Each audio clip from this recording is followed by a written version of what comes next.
Hello दोस्तों, नमस्कार। कैसे हैं आप सभी? उम्मीद करते हैं कि सभी अच्छे ही होंगे। तो दोस्तों, यहाँ पर आप लोग देख सकते हैं क्लास 11th का त्रैमासिक परीक्षा नवंबर 2023 का ओरिजिनल प्रश्न पत्र हम लोग लेकर आ चुके हैं। तो यहाँ पर आप लोग देख सकते हैं फिजिक्स का, भौतिक शास्त्र का, ये जो भी विद्यार्थी साइंस से लिए हैं ISC, तो उन सभी विद्यार्थी के लिए ये प्रश्न पत्र ओरिजिनल आ चुका है। यहाँ पर आप लोग देख सकते हैं विषय कोड 117 है और यहाँ पर आप लोगों को यहाँ पर 30 प्रश्न दिया गया है ऑब्जेक्टिव का। ठीक है, और 30 प्रश्न दिया गया है जिसमें से आप लोगों को 25 प्रश्नों का उत्तर देना अनिवार्य है। तो चलिए हम जल्दी से चलते हैं और ऑब्जेक्टिव पूरा का पूरा क्वेश्चन हम लोग सोल्यूशन करेंगे। तो चलिए, यहाँ पर पहला नंबर प्रश्न आप लोगों के सामने दे दिया गया है कि पृष्ठ तनाव की बीमा है। तो पृष्ठ तनाव की बीमा क्या होती है? तो पृष्ठ तनाव की बीमा होती है ml⁻0 और t⁻2 होता है। ठीक है, यानी कि इसका राइट आंसर हो जाएगा ऑप्शन नंबर डी। पहला का right answer option number D हो जाएगा। दूसरा नंबर प्रश्न यहाँ पर देख लो, दिया गया है कि निम्नलिखित में से कौन एक सदिश राशि है। तो सदिश राशि आप लोग को बताना है कि कौन है। हूबहू यही प्रश्न आप लोग के एग्जाम में कल छपा रहेगा। ठीक है, 25 तारीख से आप लोगों का एग्ज़ाम जो है वो है यहाँ फिजिक्स और केमिस्ट्री का। फिजिक्स का फर्स्ट पाली में और केमिस्ट्री का सेकेंड पाली में है। तो यहाँ पर आप लोग देख सकते हैं निम्नलिखित में सदिश राशि पहचानना है। ए में चाल दिया गया, बी में विस्थापन, सी में द्रव्यमान और डी में समय दिया गया है। तो इसका 2 का राइट आंसर हो जाएगा ऑप्शन नंबर बी, यानी विस्थापन जो है एक प्रकार का सदिश राशि है। ठीक है, चलिए नेक्स्ट क्वेश्चन दिया गया है 3 नंबर के अधिकतम क्षैतिज परास के लिए प्रत्यक्ष प्रक्षेप्य का प्रक्षेपण कोण होना चाहिए। तो 3 का राइट आंसर क्या होगा? तो इसका बिल्कुल सही जवाब क्या होगा? तो ऑप्शन नंबर सी हो जाएगा 45 डिग्री। ठीक है, चलिए नेक्स्ट क्वेश्चन देखिए। 4 नंबर प्रश्न दिया गया है, यदि m द्रव्यमान की वस्तु एक r त्रिज्या वाले वृत्त पथ पर एक समान गति से घूम रही है तो वस्तु का क्रियातर अभिकेंद्रीय बल का मान होगा। तो 4 का राइट आंसर क्या होगा? तो 4 का right answer option number D हो जाएगा, mv² हो जाएगा। ठीक है, तो 4 का ऑप्शन नंबर डी आप लोग को याद रख लेना है। चलिए 5 नंबर प्रश्न दिया गया है कि रॉकेट प्रक्षेपण किस सिद्धांत पर आधारित होता है। तो देखो 5 का राइट आंसर क्या होगा? 5 का क्या होगा? देखो बाबू, यहाँ पर देखो 4 का जो राइट आंसर होगा 4 का हो जाएगा ऑप्शन नंबर, बिल्कुल सही जवाब होगा। ठीक है, चलिए 5 नंबर दिया गया है रॉकेट प्रक्षेपण की सिद्धांत पर आधारित है। तो 5 का बिल्कुल करेक्ट जवाब हो जाएगा न्यूटन के गति के नियम से, ऑप्शन नंबर सी हो जाएगा 5 का। ठीक है, चलिए 6 नंबर प्रश्न दिया गया है, किसी वस्तु के संवेग को 3 गुना करने से उसकी गति ऊर्जा हो जाएगी।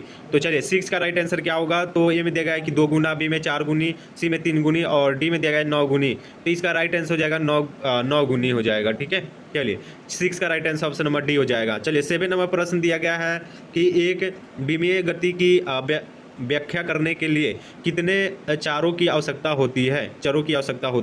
तो 7 का राइट आंसर हो जाएगा ऑप्शन नंबर बी, यानी कि 2 चर या अक्ष की जरूरत होती है। ऑप्शन नंबर बी हो जाएगा। 8 नंबर प्रश्न दिया गया है कि निम्नलिखित में किसका विमीय सूत्र ml⁻2 t⁻2 होगा। तो देखो इसका राइट आंसर 8 का हो जाएगा ऑप्शन नंबर ए, कार्य वर्ग, ऑप्शन नंबर ए हो जाएगा। चलिए 9 नंबर प्रश्न दिया गया है कि जब दूध को हम मथते हैं तो मक्खन के अलग होने के कारण क्या है। ए में दिया गया है कि घर्षण बल, अभिकेंद्रीय बल, गुरुत्वीय बल या फिर अपकेंद्र बल। तो देखो 9 का राइट आंसर क्या होगा? तो ऑप्शन नंबर बी हो जाएगा, अभिकेंद्रीय बल। ठीक है, चलिए नेक्स्ट क्वेश्चन दिया गया है कि गुरुत्वीय त्वरण का मान विषुवत रेखा पर होता है। तो 10 का राइट आंसर क्या होगा? तो जाएगा ऑप्शन नंबर बी, न्यूटन। ठीक है, चलिए याद करते चलिएगा, एग्जाम में जाकर आप लोग को छाप देनी है। 11 नंबर प्रश्न देखिए कि दिया गया है कि इलेक्ट्रॉन की खोज किसने की। तो इलेक्ट्रॉन की खोज किसने की थी? तो जे थॉमसन, यानी कि ऑप्शन नंबर सी हो जाएगा 11 का। 12 नंबर प्रश्न दिया गया है कि एसआई यूनिट में कितनी मुख्य भौतिक राशियां हैं। तो 12 का राइट आंसर हो जाएगा 7 राशियां है, ऑप्शन नंबर ए।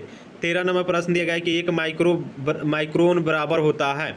तो 13 का राइट आंसर क्या होगा? तो 13 का right answer option number B हो जाएगा, 10⁻⁻6 मीटर। ठीक है, ऑप्शन नंबर बी होगा 13 का। चलिए नेक्स्ट क्वेश्चन दिया गया है 14 नंबर की 74 किलोमीटर पर आवर को मीटर पर सेकेंड में बदलने पर उसका मान होगा। तो चलिए 14 का राइट आंसर क्या होगा? तो जाएगा 20 मीटर पर सेकेंड हो जाएगा, ऑप्शन नंबर सी हो जाएगा। ठीक है, चलिए 15 नंबर प्रश्न दिया गया है कि किसी वस्तु द्वारा तय की गई दूरी के लिए एक समय के समानुपाती हो है तो वस्तु की चाल क्या होगी। तो 15 का राइट आंसर हो जाएगा, स्थिर रहती है। तो जो भी विद्यार्थी अभी तक हमारे चैनल को सब्सक्राइब नहीं किए हैं तो जल्दी से कर लीजिएगा, क्योंकि हर एक पेपर आपके एग्जाम का यहाँ पर आपको देखने को मिलेगा। मिलेगा तो सब्सक्राइब कर दीजिए, वीडियो को लाइक नहीं किए तो लाइक कर दीजिए, व्हाट्सएप ग्रुप में जुड़ जाइए, इसका PDF वहाँ पर दे दिया जाएगा ऑब्जेक्टिव सब्जेक्टिव का। ठीक है, 15 का सी हो गया। 16 नंबर प्रश्न दिया गया कि कार में लगे स्पीडोमीटर किसका मापन करता है? त्वरण का, घर्षण का, सॉरी बी में दिया गया है घूर्णन का, सी में दिया गया है कि अपतकालिक गति का या फिर दाब का। तो 16 का राइट आंसर हो जाएगा तात्कालिक गति का, ऑप्शन नंबर सी हो जाएगा। चलिए नेक्स्ट क्वेश्चन 17 नंबर दिया गया है कि जब पृथ्वी की त्रिज्या r और गुरुत्वीय त्वरण g हो तो पृथ्वी की सतह से पलायन वेग है। तो 17 का right answer option number A हो जाएगा √2rg। ठीक है, चलिए ऑप्शन नंबर ए इसका आंसर आप लोग को सही कर लेना है। 18 नंबर प्रश्न देखिए कि किसी पिंड का द्रव्यमान m और v हो तो इसकी गति ऊर्जा क्या होगी? तो देखो 18 का सही जवाब हो जाएगा ऑप्शन नंबर बी, यानी कि 1/2 mv²। ठीक है, चलिए नेक्स्ट क्वेश्चन यहाँ पर देखोगे 19 नंबर प्रश्न की शक्ति का ऐसा ही मात्रक यूनिट ऑफ पावर इज। चलिए इसका राइट आंसर शक्ति का मात्रक बताना है, ऐसा ही मात्रक क्या होगा? तो 19 का राइट आंसर शक्ति का वाट होता है। ठीक है, याद रख लेना है। चलिए ऑप्शन नंबर ए हो जाएगा 19 का। नेक्स्ट क्वेश्चन दिया गया है कि 90 मीटर पर सेकेंड चाल से गतिमान 0.04 kg द्रव्यमान की कोई गोली लकड़ी में भरी गुटके में धंस कर 60 सेंटीमीटर दूरी चलकर रुक जाती है तो गुटके द्वारा गोली पर लगाने वाला औसत अवरोधी बल होगा, क्या होगा? चलिए तो 20 का राइट आंसर हो जाएगा ऑप्शन नंबर बी, यानी कि 270 न्यूटन। ठीक है, ऑप्शन नंबर बी आप लोग को याद रखना है। चलिए नेक्स्ट क्वेश्चन दिया गया है कि किसी पिंड का संवेग p क्या होगा जब पिंड का द्रव्यमान m तथा v वेग हो तो क्या होगा? तो चलिए तो इसका आप किसी पिंड का संवेग बताना है, तो 21 का राइट आंसर हो जाएगा p बराबर होता है mv। ठीक है, यानी कि ऑप्शन नंबर ए हो जाएगा 21 का। चलिए 22 नंबर प्रश्न दिया गया कि किसी पिंड का द्रव्यमान 5 kg तथा त्वरण 2 मीटर पर सेकेंड है तो पिंड पर लगने वाला बल है। तो 22 का राइट आंसर क्या होगा? तो सही जवाब हो जाएगा 10 न्यूटन। ठीक है, ऑप्शन नंबर डी हो जाएगा। चलिए नेक्स्ट क्वेश्चन दिया गया है 23 नंबर क्वेश्चन, ध्यान से देखिएगा कि सार्वत्रिक गुरुत्वीय स्थिरांक जी का मान क्या होता है? तो देखिए 23 का राइट आंसर हो जाएगा ऑप्शन नंबर ए हो जाएगा 6.672 गुना 10⁻11 न्यूटन मीटर स्क्वायर केजी के पावर -2 होता है, यानी कि ऑप्शन नंबर ए हो जाएगा। चलिए नेक्स्ट क्वेश्चन दिया गया है 24 नंबर प्रश्न, ध्यान से देखिएगा 1 किलोवाट घंटा बराबर होता है। चलिए तो 24 का राइट आंसर क्या होगा? तो हो जाएगा 3.6 गुना 10⁻6 जूल।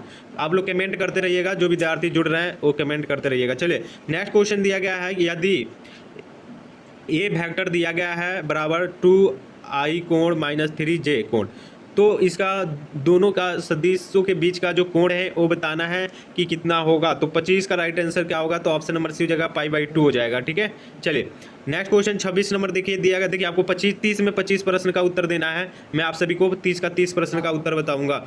देखिए 26 नंबर प्रश्न दिया गया कि लंबी दूरियों के मापन हेतु किस विधि का उपयोग करते हैं? तो 26 का right answer option number A हो जाएगा लंबन विधि, option number A. Next question दिया गया है कि यदि कोई वस्तु समान समय अंतराल में समान दूरी तय करती है तो उस वस्तु की गति होती है। तो 27 का राइट आंसर हो जाएगा एक समान गति, ऑप्शन नंबर ए हो जाएगा बिल्कुल सही जवाब। 28 नंबर प्रश्न दिया गया है कि सरल रेखा के अनुदिश गति को क्या कहा जाता है?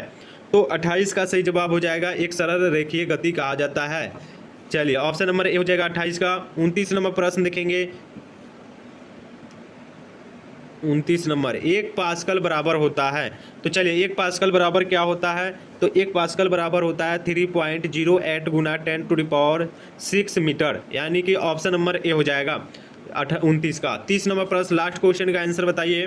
दिया गया है कि यदि पिंड का द्रव्यमान m और गतिज ऊर्जा e हो तो रेखीय संवेग होगा। तो 30 का राइट आंसर हो जाएगा √2me हो जाएगा। ठीक है, याद रखिएगा ऑप्शन नंबर ए। तो दोस्तों आप सभी को मैं आप लोगों को फिजिक्स का 11th क्लास का त्रैमासिक एग्जाम जो है उसका मैं 30 का 30 ऑब्जेक्टिव बता दिया। तो आप लोगों को इसमें से 25 क्वेश्चन का जवाब देना है। और जो भी विद्यार्थी मेरे व्हाट्सएप ग्रुप में नहीं जुड़े हैं तो मेरा नंबर नोट कर लीजिए, मैसेज करके जुड़ जाइए या फिर लिंक डिस्क्रिप्शन में दिया गया वहाँ से जुड़ जाइएगा। 6207 32720 है। ठीक है, इस पर मैसेज करना है आप लोगों को। ठीक है, चलिए मिलता है नेक्स्ट वीडियो में, तब तक के लिए जय हिंद दोस्तों, टेक केयर, अपना ख्याल।